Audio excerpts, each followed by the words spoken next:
Entonces vamos al canto 3, que este sí va como análisis, ¿no? Canto 3 del infierno.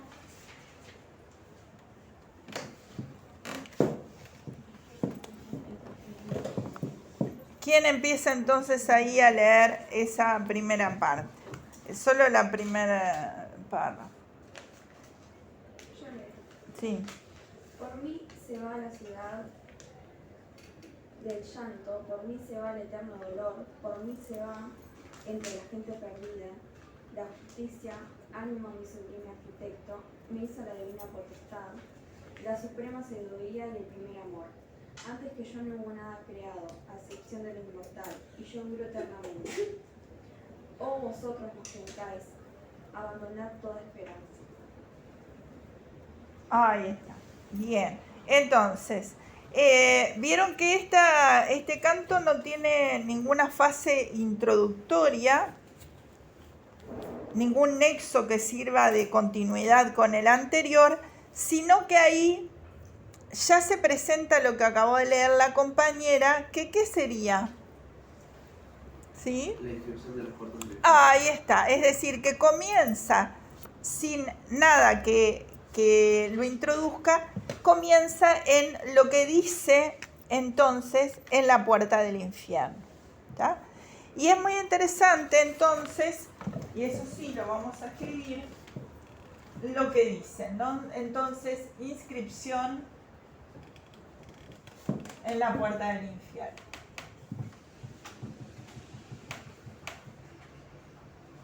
Es significativo y tengan en cuenta que el infierno recién empieza acá. Todo hasta acá fue la situación introductoria de Dante personaje, ¿tá? Para realizar este recorrido. Recién acá es que va a empezar el infierno mismo como lo que es el reino del infierno. No el canto no, sino que recién en el canto 3 empieza el infierno como reino. Así, por mí se va a la ciudad de hoy. La ciudad doliente, por mí se va entre la gente perdida, la justicia. Fíjense que está justicia con mayúscula. ¿Por qué?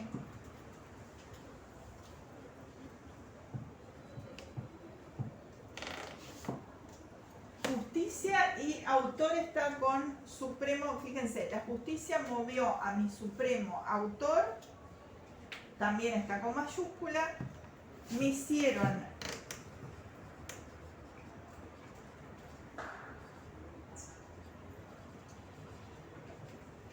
¿por qué está con mayúscula, gente? La justicia, ¿qué se refiere? La justicia de Dios y el amor, el autor, perdón, a Dios, ¿no? Es decir, se están refiriendo a Dios. Me hicieron la divina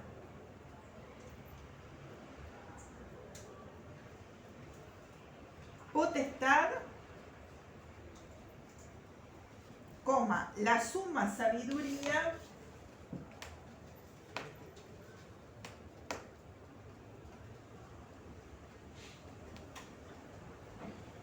acá me faltó una, por mí se va a la ciudad de por mí se va, acá me faltó uno.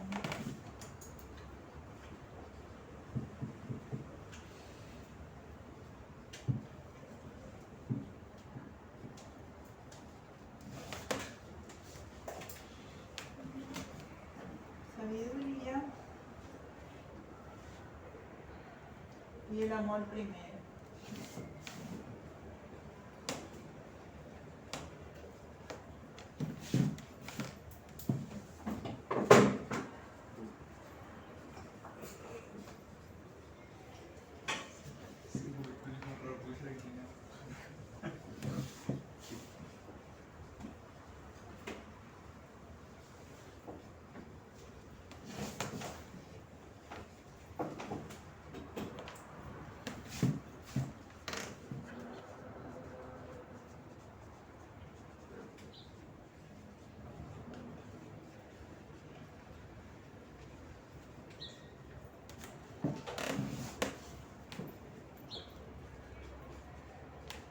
vosotros los que entráis, abandonad toda esperanza.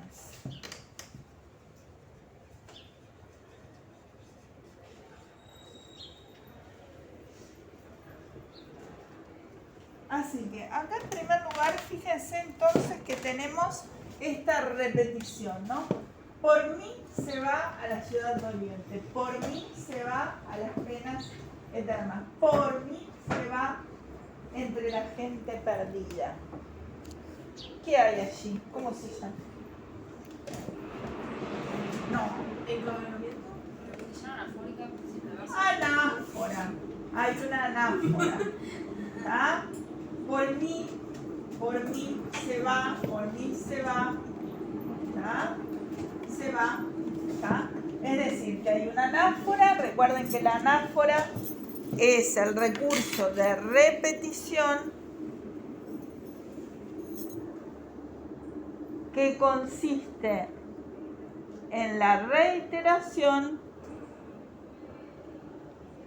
de una o más palabras al comienzo de verso. ¿Tá? ¿Y qué significa esto de por mí? ¿Por qué repite? ¿Cuál es el objetivo de repetir tanto?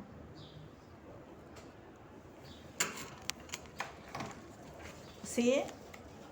Capaz que, como es la puerta hablando, recalcar que es la única entrada al infierno que existe. Porque hay una tradición griega, por lo menos, que Virgilio creo que toma elementos de la tradición griega, hay varias entradas al infierno. Pero en esta idea dantesca solo hay una. Ahí está, hay una sola puerta que es la puerta de entrada, como acá lo podemos ver en este. Tengan en cuenta esto que yo les di, ¿no? Es decir, que acá tenemos Jerusalén arriba y acá está la puerta donde entra Dante, que está en la inscripción, que es la que vemos del infierno, ¿está? Bueno, y después ahora vamos a ver, a seguir viendo según esto, que lo tienen ahí, ¿no?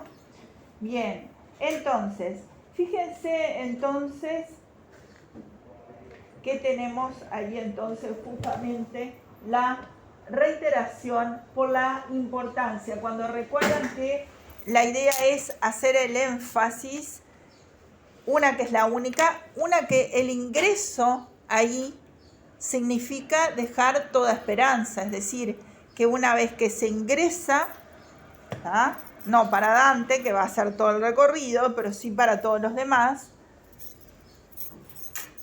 esa entonces anáfora implica lo inexorable, implica lo que es esta puerta. Además, toda puerta es pasaje. En este caso, la puerta es pasaje simbólico, pero en este caso ese pasaje es nada más ni nada menos que al infierno, es decir, es un pasaje del cual no se puede salir, es un pasaje del cual no se puede regresar, ¿no es cierto? Es decir, por eso la importancia. Por mí se va a la ciudad doliente, por mí se va. ¿Por qué la ciudad doliente?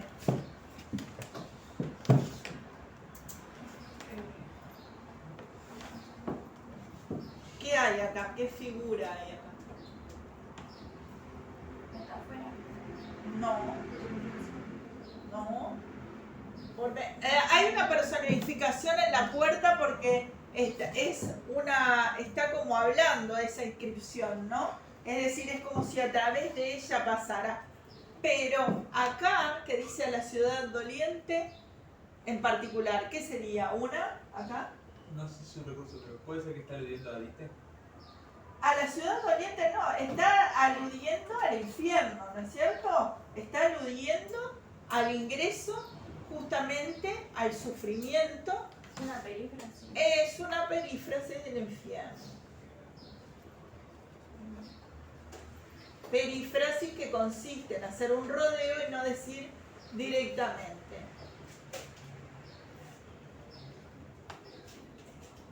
Ahí está. Por mí se va a las penas eternas. ¿Qué quiere decir esto? a las penas eternas. Sufrimiento eterno. Justamente está dando la cualidad del infierno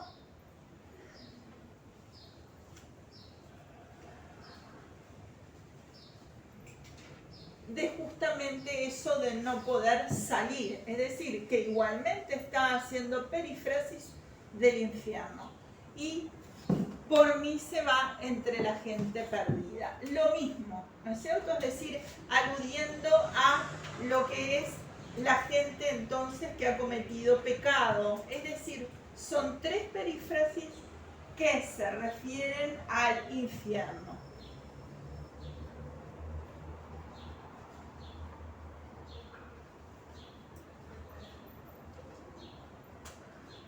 ¿Ah? 3 perífrasis que se refieren al infierno. ¿Ah?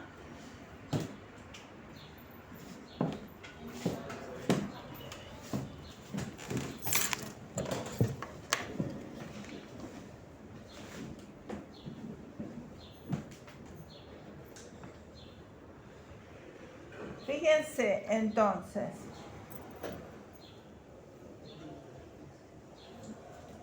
Estas 3 perífrasis entonces dan las 3 cualidades fundamentales del infierno. El hecho que sea la ciudad del dolor, el lugar del dolor, ¿está? En contraposición a lo que va a ser entonces el purgar o la alegría del cielo. Acá es una ciudad del dolor, ¿está? Es decir, del sufrimiento, de la angustia, del padecimiento, ¿está? Ciudad doliente, perífrasis de infierno. Por mí se va a las penas eternas. Acá lo mismo, la idea de angustia y sufrimiento eternos, es decir, sin posibilidad de retorno, la repetición continua, ¿no? Van a ver que las almas tienen 2 tipos de castigos que son eternos, ¿no? Es decir, las almas van a tener el castigo o por oposición o por similitud, y este tipo de castigos van a ser eternos. El tipo de castigo por similitud, ¿tá? Es justamente, por ejemplo, en el caso de los lujuriosos, cuyo castigo se asemeja a lo vivido en la vida, ¿tá? Son arrastrados por la eternidad, por el viento, como en la vida se arrastraron por la pasión. También sucede, por ejemplo, con los suicidas, que habiendo atentado contra el cuerpo, se ven obligados a renunciar a él. Ese tipo de castigo es por similitud. Y tenemos el otro tipo de castigo que es por oposición a la culpa que han cometido, que es, por ejemplo, el caso de los indiferentes, ¿tá? No habiendo hecho una opción en la vida. ¿Castigo por qué? Oposición a la culpa, ¿tá? En el caso de los indiferentes, que no habiendo hecho una opción en la vida. ¿Voy muy rápido o están pudiendo sacar apuntes? ¿Voy bien? Se ven obligados a experimentar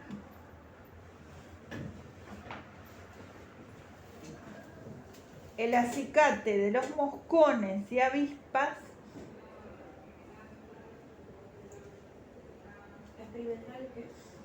El acicate es, ¿viste lo que se hace al caballo? Que se le, o sea, sería el hostigamiento, ¿no? De los moscones y avispas, y a correr detrás de una bandera.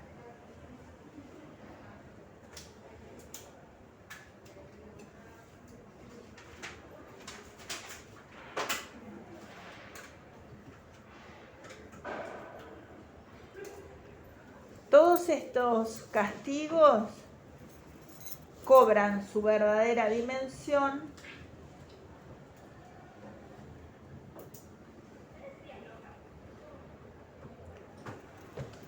a través del sentido de la eternidad.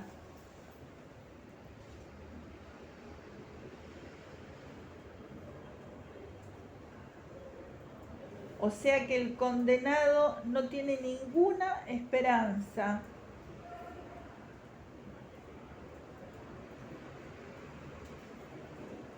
De que cesen y no tiene otra significación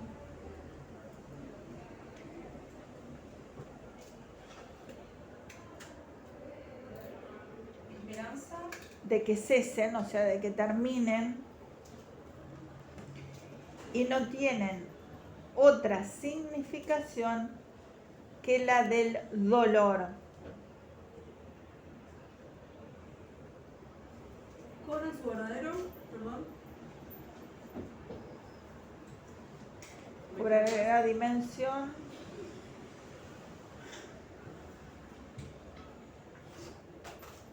Sí. Ahí que te pasé él porque ahí lo dije un poquito más extenso de lo que tengo acá. Está.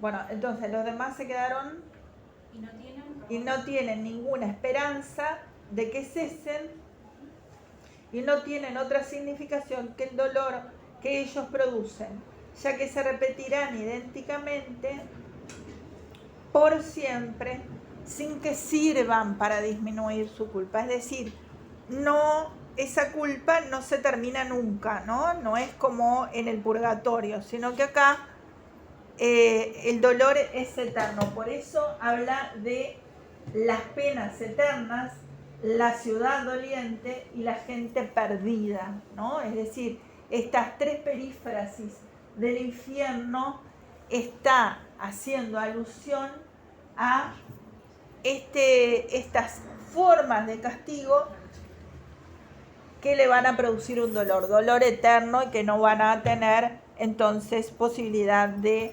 revertir o cambiar. Bien, ¿qué nos dice más esta puerta? ¿Tá?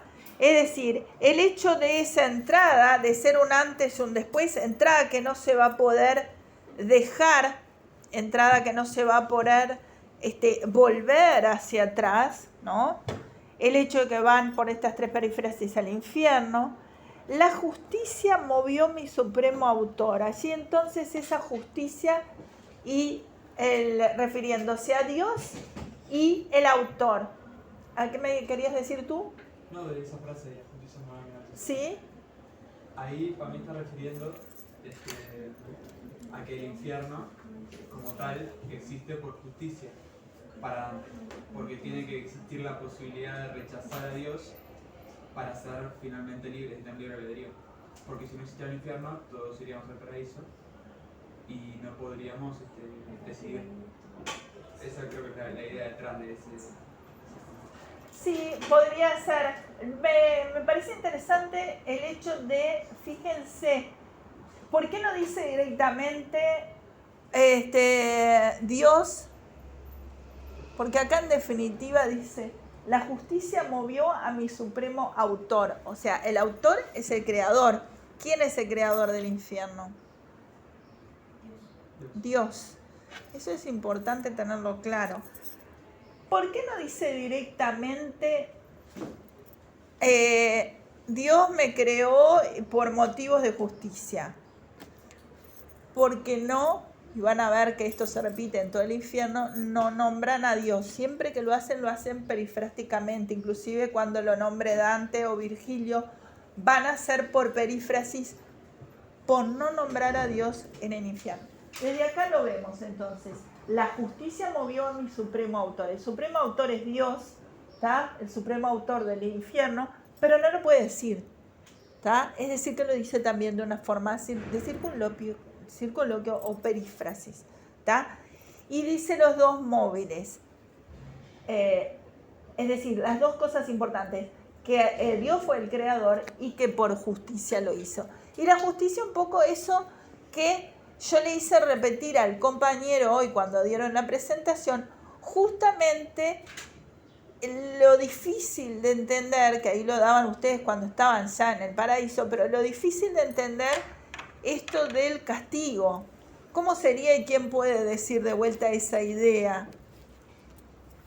Por si alguien no tomó nota hoy. O sea, ¿cómo es esa idea?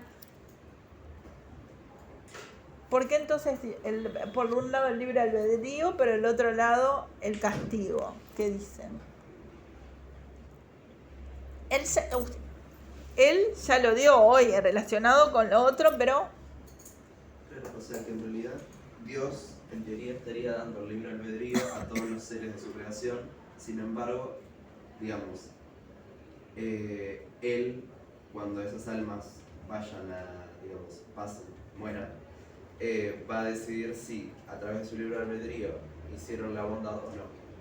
O sea, no sé si me estoy explicando bien, pero a través del libre albedrío tienen la libertad de ser buenos o ser malos, y dependiendo de si son buenos o son malos, Dios los va a juzgar y los va a mandar a un lado o a otro.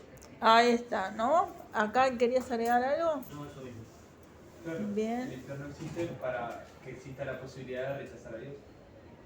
Ahí está. Ahí está. O más bien, porque por su libre albedrío siguieron ese camino a los diferentes pecados, entonces esos pecados serían castigados. Pero es interesante el hecho del autor, porque a veces está esa duda, ¿no? Y acá lo dice, ¿no? La justicia movió a mi supremo autor. Es decir, la idea de la justicia de Dios para el creyente, obviamente, que sería entonces el que entonces hubiera creado esa estructura de sentido a través, entonces, aunque le da libre albedrío, para el que se equivocó, esa estructura especial, ¿no? De castigo.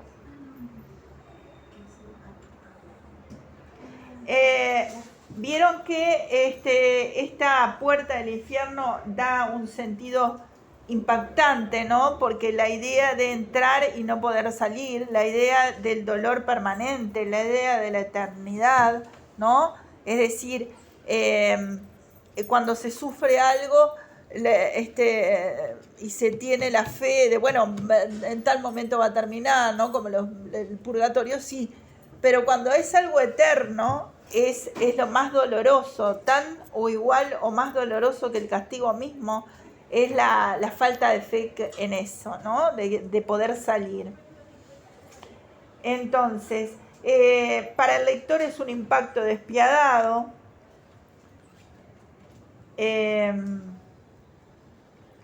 Y es como si esta puerta del infierno estuviera hablando, ¿no? Como la idea de ese por mí que se reitera, la idea de personificación de esa puerta que está hablando.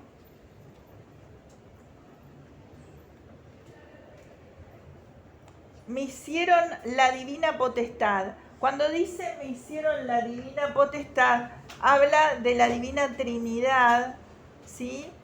La divina potestad sería el Padre, la suma sabiduría es el Hijo y el amor primero es el Espíritu Santo.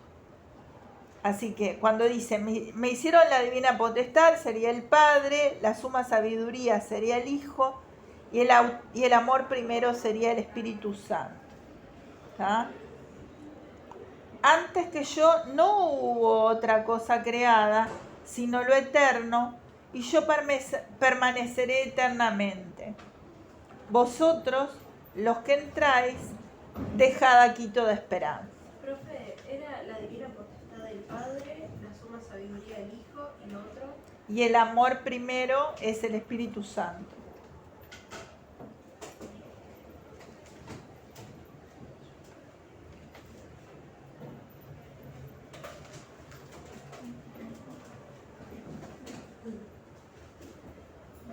Es este objeto que es la puerta que está hablando, entonces nos está dando justamente los elementos básicos de esta entrada al infierno, ¿no es cierto? Es decir, la creación, quienes lo hicieron, me hicieron, ¿tá? Esa divina Trinidad. La idea de la justicia unida al amor.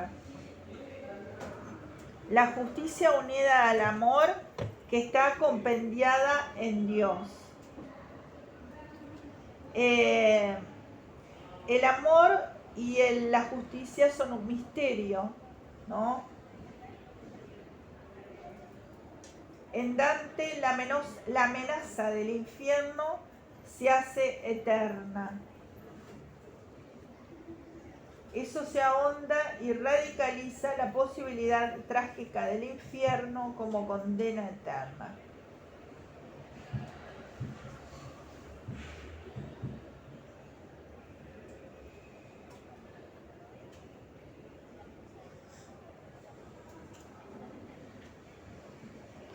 Hay un sentido también, hay una aliteración de las M's y las N's, ¿tá? Por mí, y luego me hicieron la suma sabiduría, el amor primero. Hay una aliteración de las M's y las N's.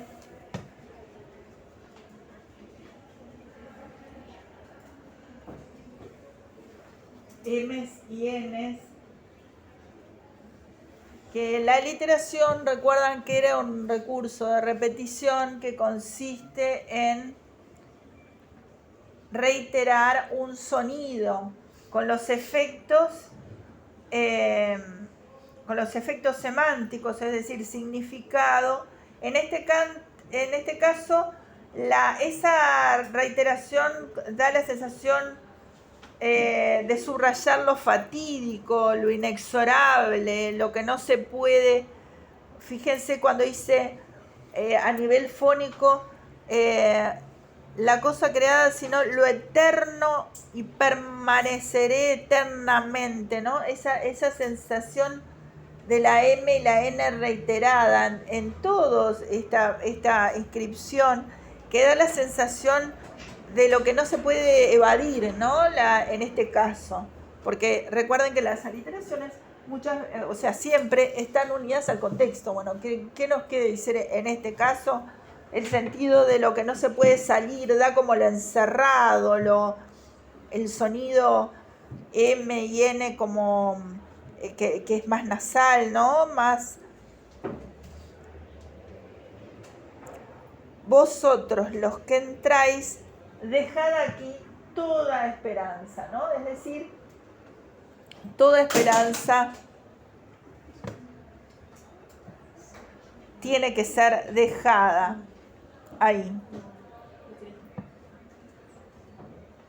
Esta sentencia tiene un carácter irrevocable.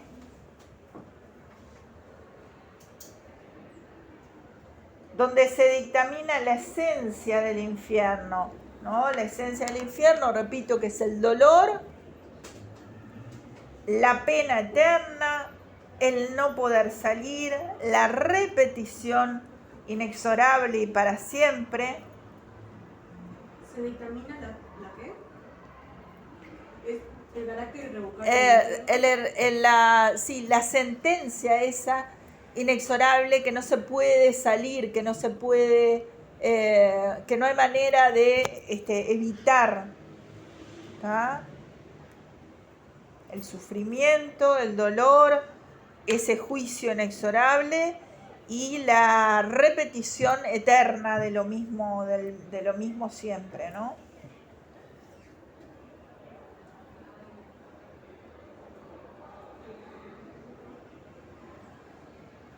El carácter justiciero del infierno, la justicia, ¿no? Como consecuencia de los actos de los seres humanos. Consecuencia de los actos de los seres humanos. Y sería un acto de justicia de Dios.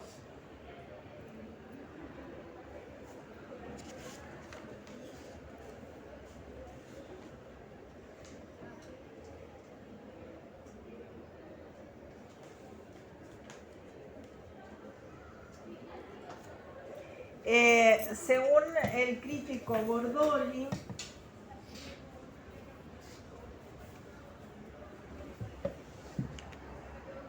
y ahí, si quieren, abran comillas porque les dicto algo literal de lo que dijo. Estos tercetos expresan y condensan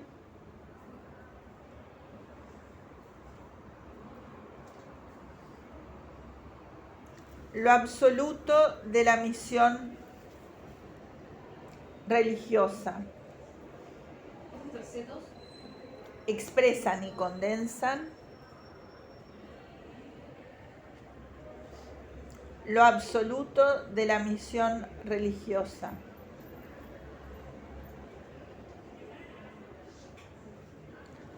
La Biblia lo llama el misterio de la equidad.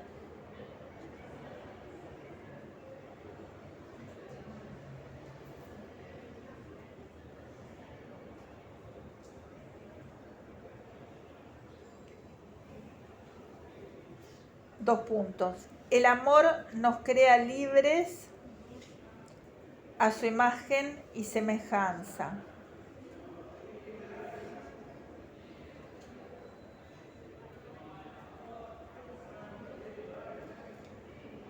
Punto. El mal procede del libre arbitrio,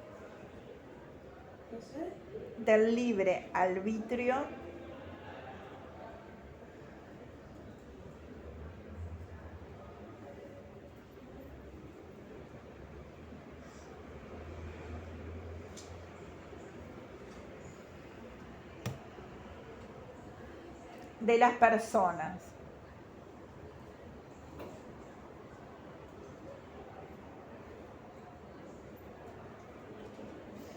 El mayor gesto de amor de un Dios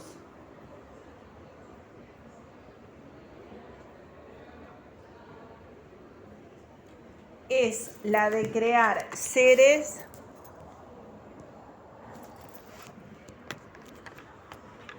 que tengan a su vez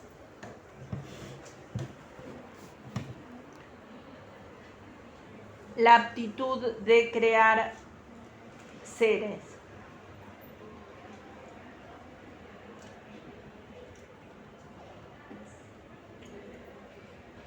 Es el misterio por analogía de toda paternidad.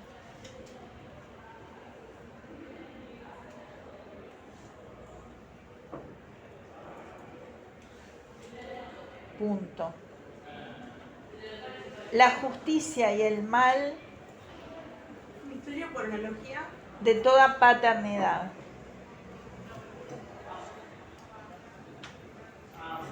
La justicia y el mal es el misterio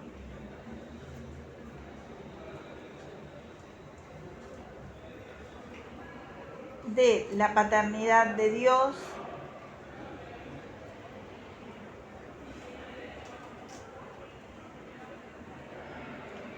es el acto de amor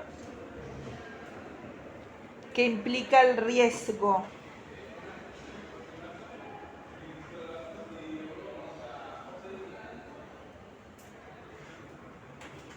El acto de amor.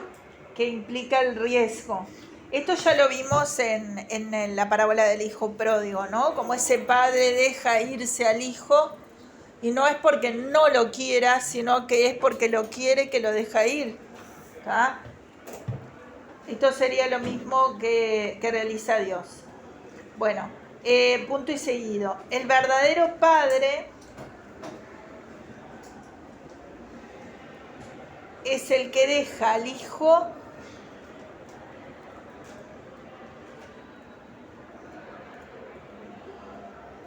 librado al mundo de la libertad.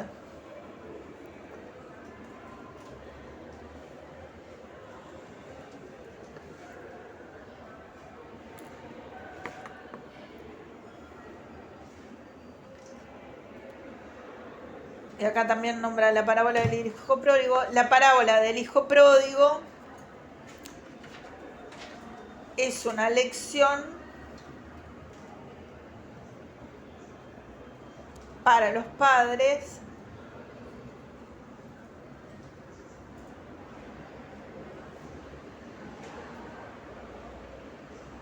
que plantea el tema. 2 puntos.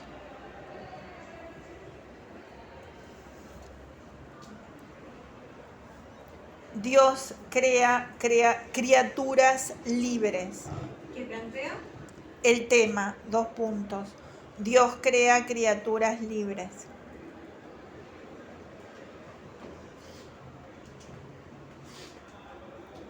Eso nos da la pauta de la justicia divina.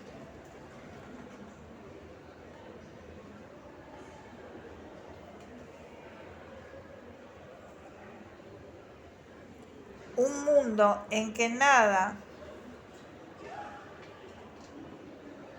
tuviera recompensa o castigo, dice este crítico, es un mundo absurdo. Estamos poniendo comillas de lo que dice el crítico. Recompensa o Castigo es un mundo absurdo.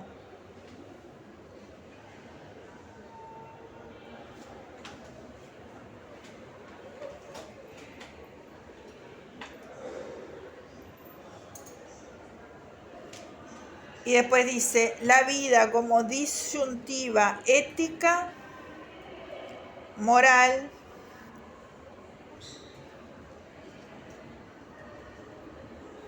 está realizada en la religión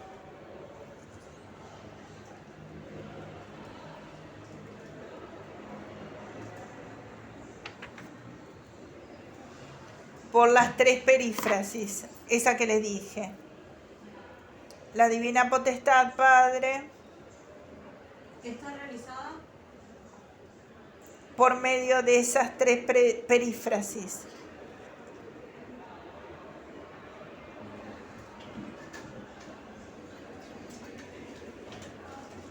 La divina potestad, Padre, la suprema sabiduría, Hijo, y el Espíritu Santo, primer amor. Ahí cerrarían comillas, que son las citas de Bordoli. Y claro, esto es un poco como hablábamos hoy, el que cree o el que no cree. Dice, un mundo en que nada tuviera recompensa o castigo es un mundo absurdo. ¿Ustedes qué opinan? Un mundo en que nada tuviera recompensa o castigo es un mundo absurdo. O sea, no sé si es absurdo, pero siento que si no, o sea, si todo el mundo tuviera libre albedrío, o sea, tenemos libre albedrío, pero si no hubiera como alguna, ¿cómo decirlo? Regla. Sí, no sé, como si pudiéramos hacer todo lo que quisiéramos y no hubiera ninguna consecuencia, siento que estaríamos, o sea, como que pasaría cualquier cosa, no sé cómo decirlo. Pero ese es mi punto de opinión. ¿Qué dicen los demás? Ojo que esto le dice el crítico, ¿no? O sea, nosotros depende. no tendríamos un sentido de vida, si no vamos a llegar a nada, si todo es lo mismo. ¿Para qué vivirían? Acá. Yo me limito a Shakespeare y a decir que si tan solo hubiera justicia, ninguno de nosotros se salvaría. Si solo hubiera justicia. Yo creo que a Dante le falta contemplar esa línea. Aunque es el mayor pintor de la imagen que tenemos del cielo y del infierno. Claro, él no se olviden que estaba dando la concepción de Santo Tomás de Aquino, de aquel contexto de la Edad Media, que este conocimiento en realidad de los reinos estaba allá. Él lo que le hace es dar forma, poner personajes, ¿no? Armarlo. Pero en realidad, digamos, bueno, a mí me parece medio, o sea, esta sentencia de Bordoli en particular, de que todo lo que uno haga tiene juicio castigo, en realidad no es tan así, porque uno hace muchas cosas, van a ver ustedes como profesores, todo lo que se da, todo lo que se vuelca, el esfuerzo brutal y bestial que se hace, como yo siempre les digo, tanto físico como espiritual, ¿no? De dar las clases, de dar, ¿no? Más allá que logre ser el mejor profesor o no, ¿no? La buena intención de hacer las cosas que van a ver ustedes que las hacen, ¿no? Y esto tiene su recompensa, ¿no? O sea, por la parte económica seguro que Pero no. también ¿No? depende de lo que entiendas como recompensa. Claro, ¿no? Es decir, por eso eso, ¿no? Es muy amplio y es como que la sentencia esta me parece demasiada, como que va como algo general, sí, ahora, ¿no? Es decir, tampoco es que vos hagas todo lo que haces en la vida por una cosa, porque si no sería que no harías nada, ¿no?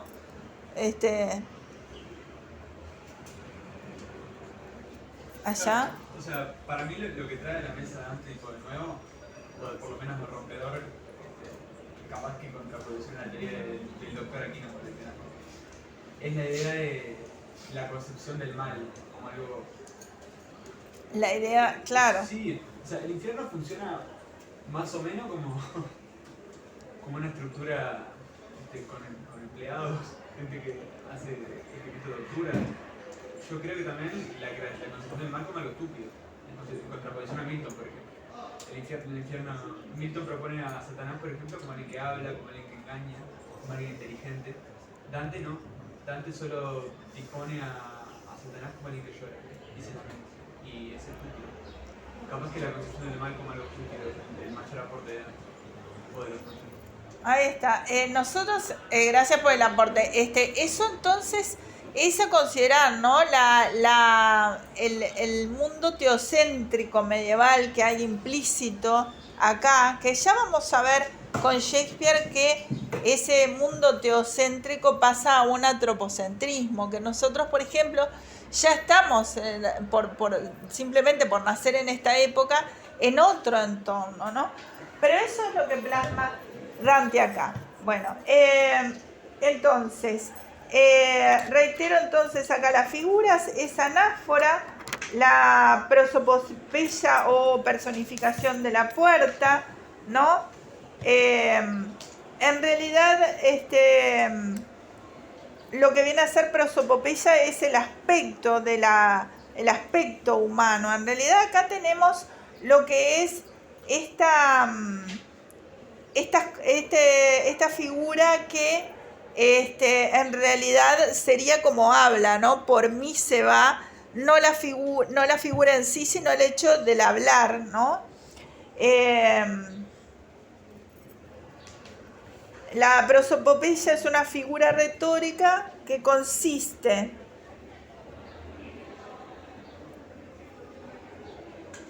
en atribuir cualidades humanas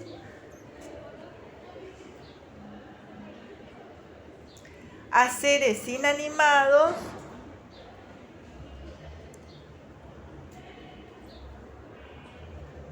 haciéndolos capaces del lenguaje. ¿Puedo empezar de nuevo a atribuir? Es una figura retórica que consiste en atribuir cualidades humanas a seres inanimados haciéndolos capaces del lenguaje. En realidad acá es la puerta donde está la inscripción, ¿no? No es que hable, sino que está inscripto, ¿no? Se aplica también este término cuando se hace hablar a personas muertas o ausentes. ¿Cómo se llama este recurso? Prosopopeya.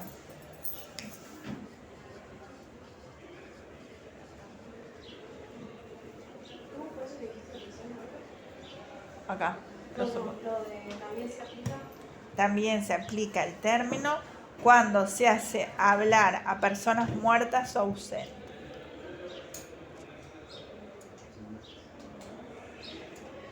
Personajes, ¿no?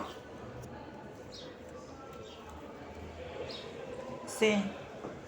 Sí, esto lo saqué del diccionario de términos filológicos y en realidad, sí. Estoy repitiendo textual del diccionario filológico de Lázaro Carreter, página 339. ¿No? Bien. ¿Qué otro aspecto a señalar?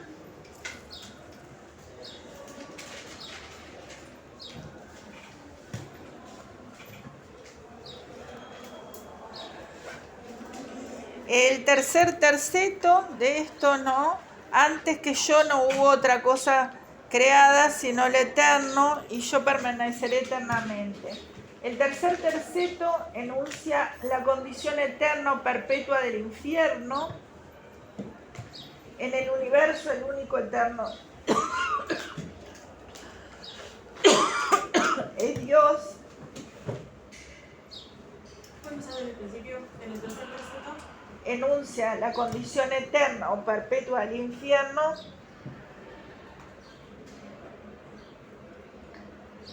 En el universo, el único eterno es Dios.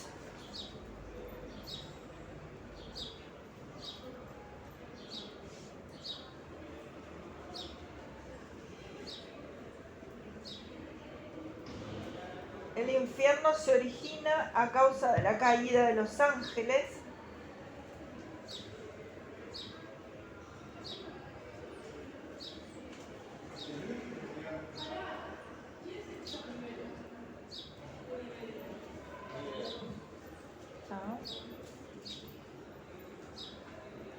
Y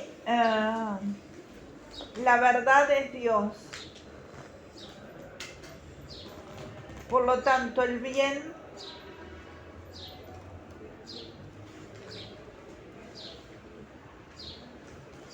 de la inteligencia es Dios.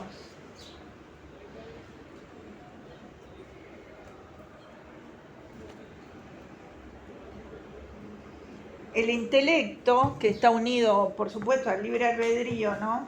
El intelecto, la inteligencia,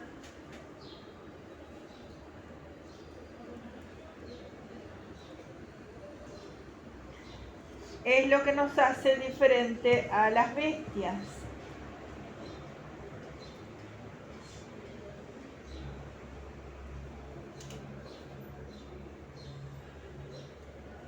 Es lo que nos permite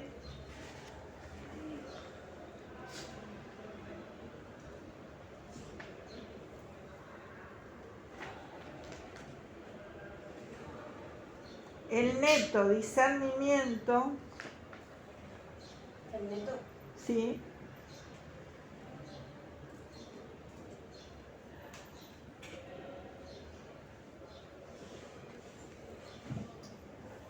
Y la búsqueda de la veracidad.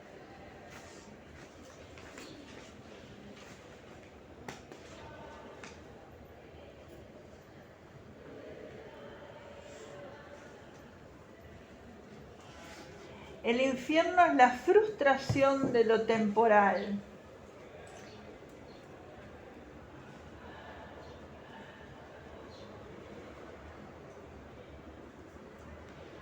En cambio, el paraíso es la plenitud del tiempo.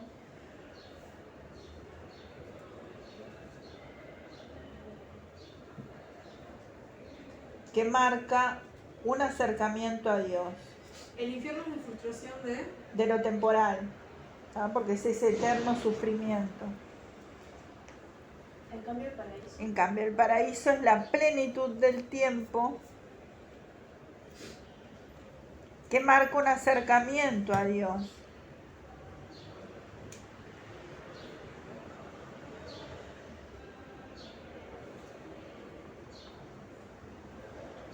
En el purgatorio, el tiempo transcurre en una sola dirección,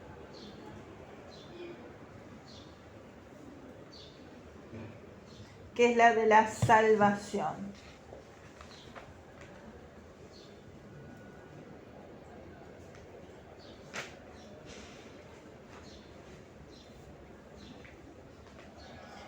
Fíjense que el tiempo es, ¿qué es el tiempo?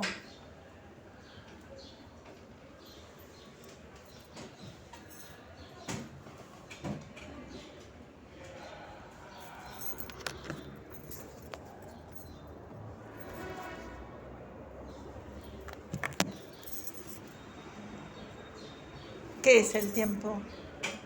El tiempo está realmente claramente asociado a la vida. Todo lo que vivimos lo vivimos en una sucesión de acontecimientos que, como yo siempre digo, ya sea a largo plazo o a mediano plazo, siempre está ligado a la causa y efecto, desde lo más pequeño que es de subirse un ómnibus para estar acá, ¿no? Que es a corto plazo, como los proyectos que se puedan tener a más largo plazo, ¿no? Ustedes están acá, pero primero se tuvieron que inscribir, si no estaban inscritos, ¿no? Primero tuvieron que terminar preparatorio, ¿no? Es decir, la serie de elementos que hacen en el tiempo, que justamente es el espacio para que nosotros podamos justamente desarrollar lo que nosotros queramos en la vida con... Yo siempre digo, la libertad nunca es tan grande porque no tenemos en realidad todo el abanico, pero dentro de lo que podemos elegir algunas posibilidades, ¿no? Es decir, ese espacio para desarrollarnos que está cortado en el infierno, que no hay, porque solo tenemos esa inexorable repetición de lo mismo. No sé si alguien quiere aludir algo más acá o decir algo más.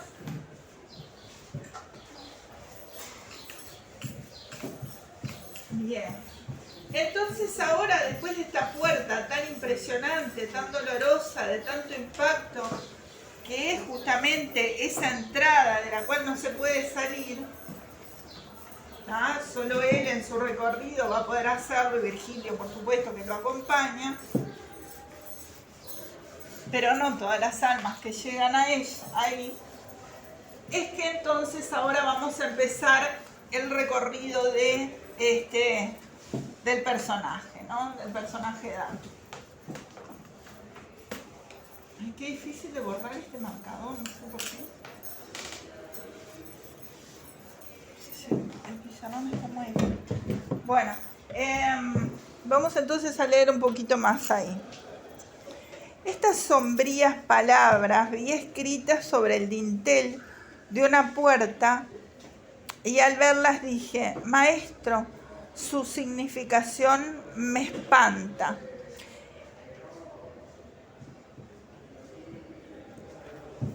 Y él, como persona clarividente, me contestó: conviene dejar aquí todo recelo y que muera toda bajeza.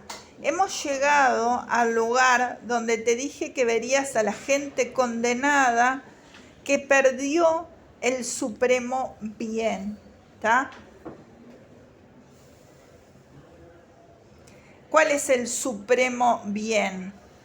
Hemos llegado al lugar donde te dije que verías a la gente condenada. Fíjense qué significativo que en realidad no se dice la palabra infierno. Está dada, hasta ahora la hemos visto toda dada por perífrasis. ¿Está? Acá tampoco dice: hemos llegado al lugar donde te dije que verías a la gente condenada que perdió el supremo bien. ¿Está?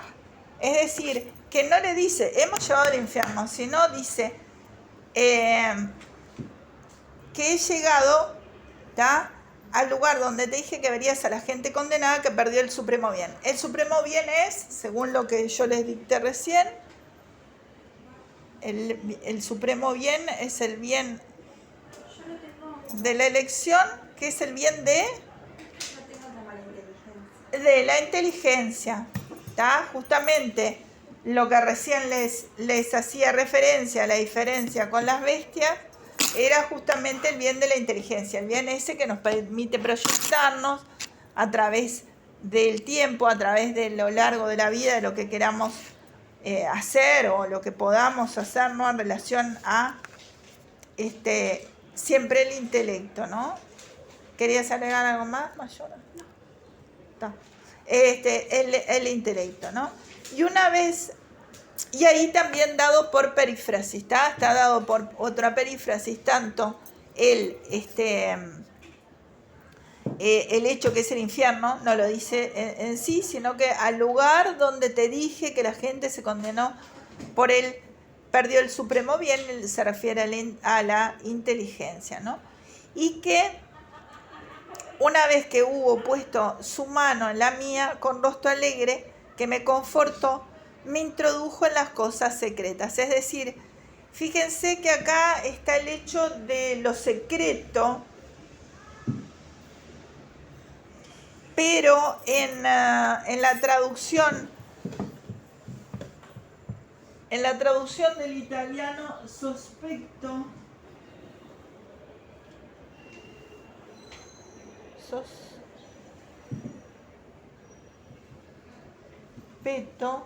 no sé, el que tiene esta está en la 13, que dice sospeto, es en realidad la idea de, más que de secreto, lo sospechoso, ¿está?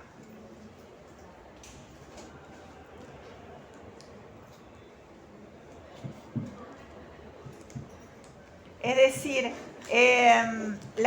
lo sospechoso, lo que no fue bien realizado, el juicio torcido, ¿no? El juicio que no esté bien hecho. Suspiros, llantos y profundos ayes resonaban en aquel aire sin estrellas. Fíjense cómo es la descripción. Suspiros, llantos y profundos ayes. Ayes es de ay, de lamento, ¿no? Cuando alguien se queja que te duele algo, decís ay, ayes, ¿no? Suspiros, llantos y profundos ayes. ¿Qué son esos?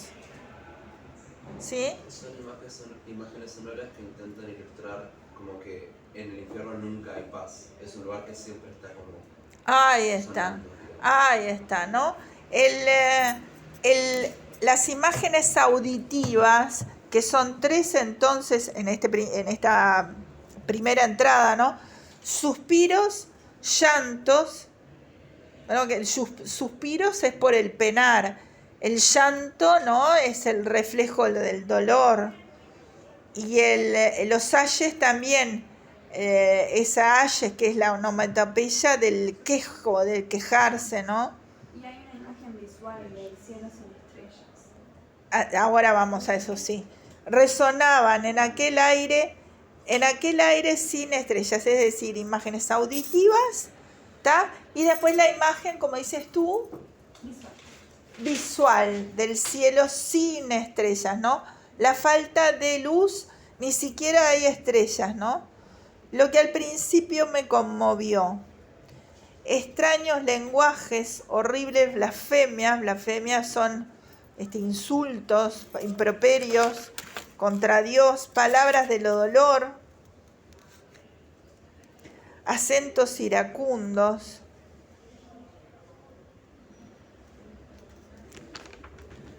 Voces fuertes y roncas, batir de manos desesperadas, formaban un continuo tumulto en aquel aire eternamente denso y caliginoso como la arena arremolinada por el vendaval. Es decir, que lo compara con la arena arremolinada por el vendaval, ¿no? La sensación, hay una comparación entonces con la arena arremolinada por el vendaval.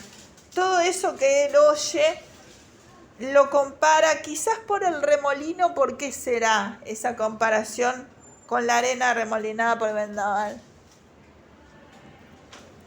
Como algo que es fuerte y que no se puede controlar. Ahí está. Ahí está. Y lo que no se puede controlar, lo continuo, ¿no? El remolino como algo continuo, lo que no se puede controlar, lo que hay que dejarse, bueno, llevar, ¿no? Ese vendaval. Y yo que sentía la cabeza oprimida por el horror, dije, maestro, ¿qué es lo que oigo y qué gente es esta vencida así por el dolor? Esta mísera suerte, me contestó, sufren las almas tristes de aquellos que torpemente vivieron sin vituperio, es decir, oprobio, ¿no? Ni alabanza. Están mezclados con aquel odioso coro de los ángeles que ni se rebelaron contra Dios ni le fueron leales, sino que permanecieron apartados. Los cielos los rechazan por no ser bastante buenos y el profundo infierno no les admite. ya que alguna gloria recibirán de ello los condenados. ¿Está? Yo, maestro, ¿qué dolor tan grave experimentan los que obligan a lamentarse así? Respondióme, te lo diré en 2 palabras. Estos no abrigan esperanza de morir y su ciega vida es tan despreciable que envidian cualquier otra suerte. El mundo no guarda recuerdo de ellos, olvidados por la misericordia y la justicia. No hablemos de ello, míralos y pasa. Y yo, al mirar, vi una bandera que ondeaba corriendo con tal rapidez que parecía desdeñar cualquier reposo. Detrás venía tan gran muchedumbre de personas que nunca hubiera creído que tantos hubiera destruido la muerte, puesto que había conocido a algunos, y vi y reconocí la sombra de aquel que hizo por cobardía la gran renuncia. Ahí, como dice allí, se refiere a probablemente al Papa Celestino V, que abdicó después de 5 meses de pontificado, es decir, que no, al decir el que hizo la gran renuncia, se estaría refiriendo por perífrasis al Papa Celestino V. Enseguida comprendí y estuve seguro de que aquella era la secta de los viles, ni agradables a Dios ni a sus enemigos. Aquellos desventurados que nunca vivieron de verdad estaban desnudos y los aguijaban muchos moscones y avispas que volaban por allí. ¿Tá? Entonces es lo que yo les adelanté, que este es el castigo justamente del caso de los indiferentes, ¿tá? Que no han hecho ninguna opción en la vida, ¿tá? Y que justamente son aguijoneados por moscones y avispas, ¿tá? Les surcaba el rostro de sangre que mezclada con lágrimas caía a sus pies y era recogida por repugnantes gusanos, ¿tá? Esto entonces tenemos que es el vestíbulo del infierno donde están los indiferentes, ¿tá?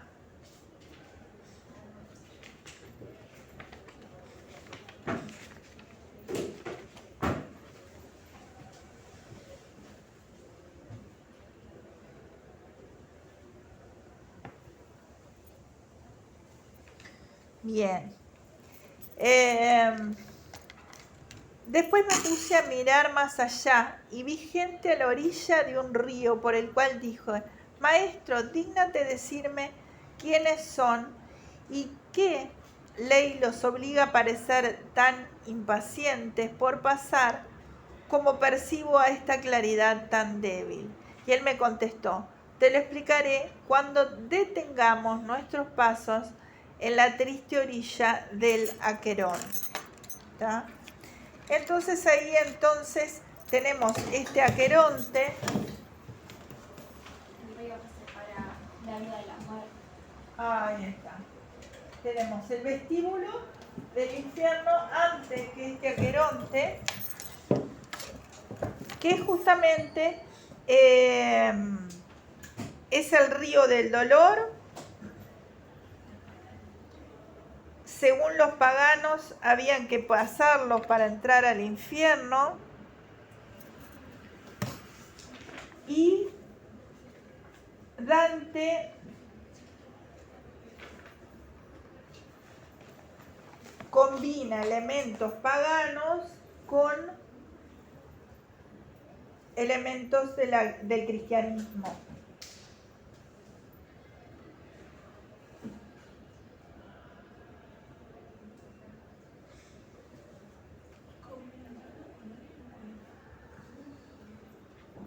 El río Aqueronte en la Odisea.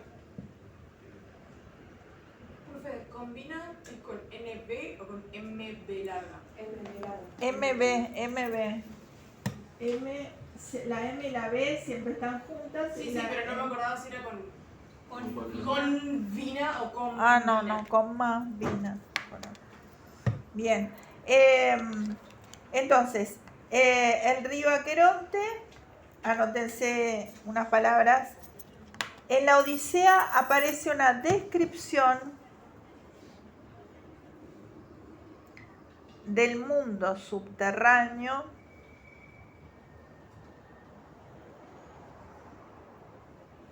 de los infiernos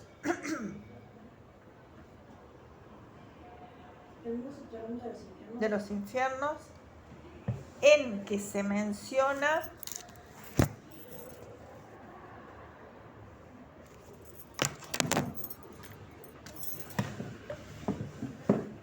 el río Aqueronte, que está escrito acá, allí arriba,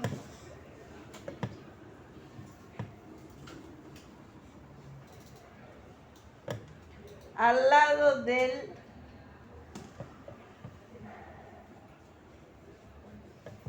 Piriflegetonte. Está escrito en el pizarrón.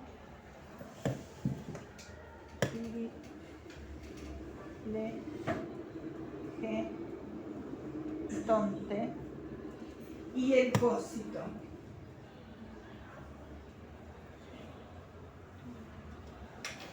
¿Está? Así que menciona el río Aqueronte al lado del Piriflegetonte y del Cósito. Punto y seguido. ¿Cómo?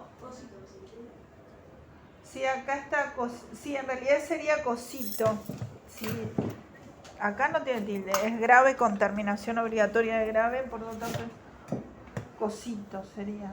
Sin embargo, casi siempre se oye como Cosito, ¿no? Cosito sería. Cosito. Bueno, el Aqueronte es el río que han de atravesar las almas en la Odisea, ¿no? Para llegar al reino de los muertos.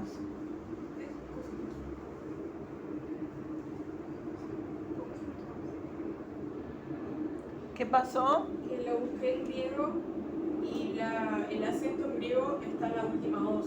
Es coquito, o sea, coquito es. El acento está Sí, en la igual última acá, voz. esto lo tengo del diccionario, viste que estoy con una fotocopia, no tiene tilde ninguno. Así Sí, que o sea, en español no tiene tilde, pero en griego va al final, en la última voz. sí, está bien. ¿Tienen que atravesar las almas? Para llegar al reino de los muertos.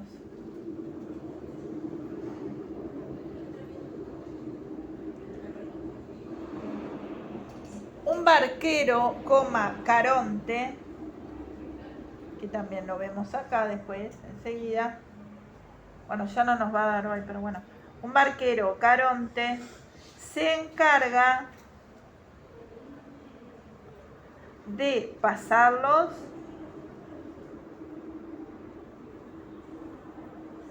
de una a otra orilla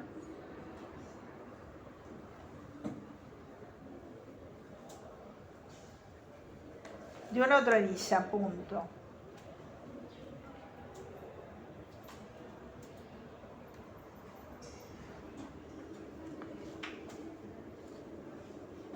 Es un río casi estancado.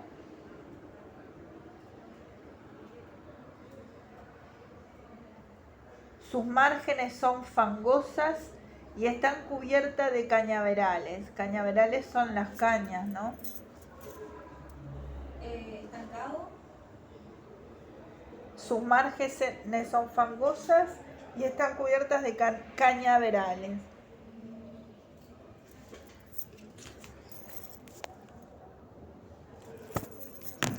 Una tradición hace de él, o sea, de Aqueronte,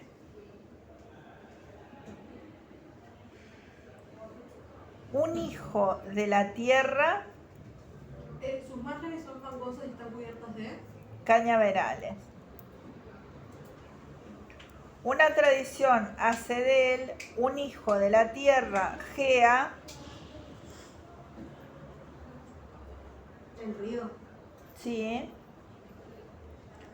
Condenado a permanecer bajo el suelo, Una tradición hace de un hijo de la antigua tierra, Gea,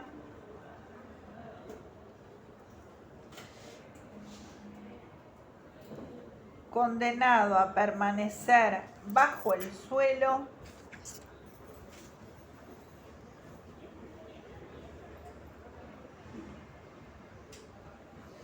en castigo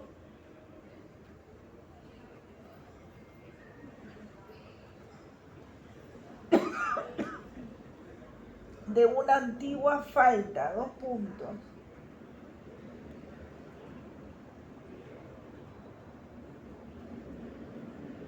Durante el combate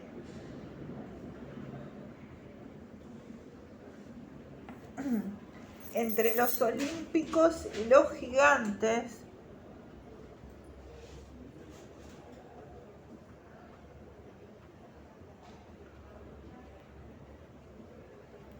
Aqueronte se había avenido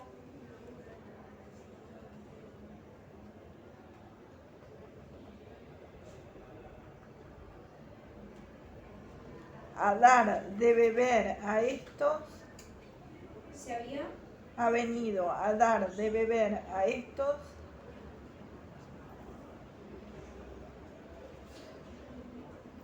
sedientos por el esfuerzo de la batalla.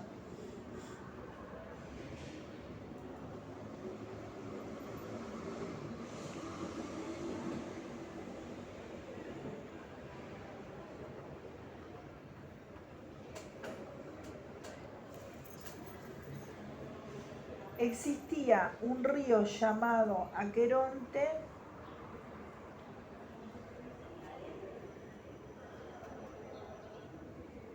en la costa oeste de la Grecia continental.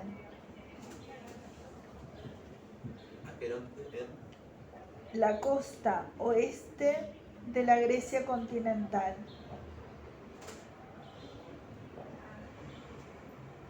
Recorría un país salvaje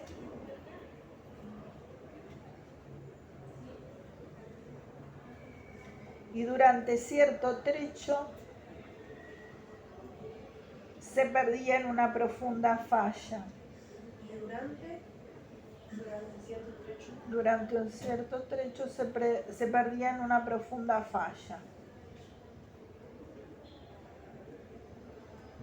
Al reaparecer, es decir, como que se iba para abajo el río y al reaparecer ¿Se perdía? en una profunda falla. Al reaparecer cerca de su desembocadura,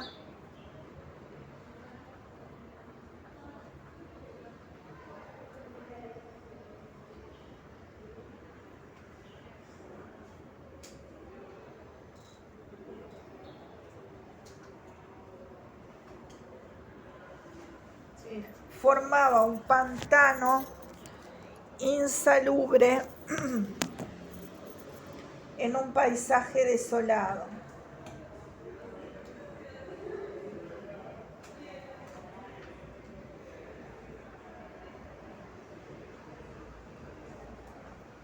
un paisaje Desolado. Una etimología errónea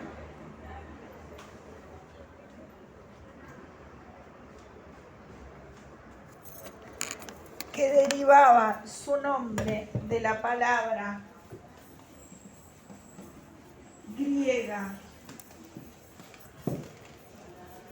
que significa dolor,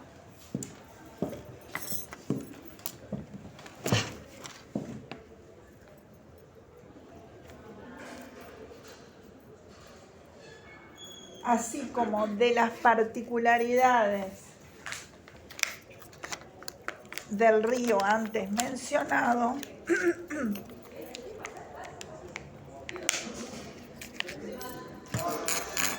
contribuyeron sin duda a relacionar este río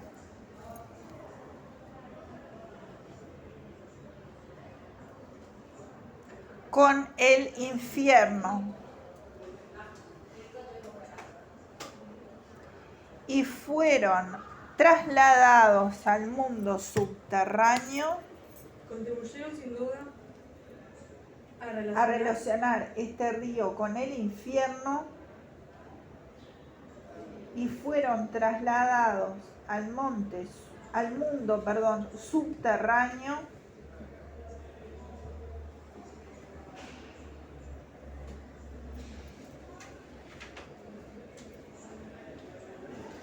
los rasgos que lo caracterizaban en la tierra.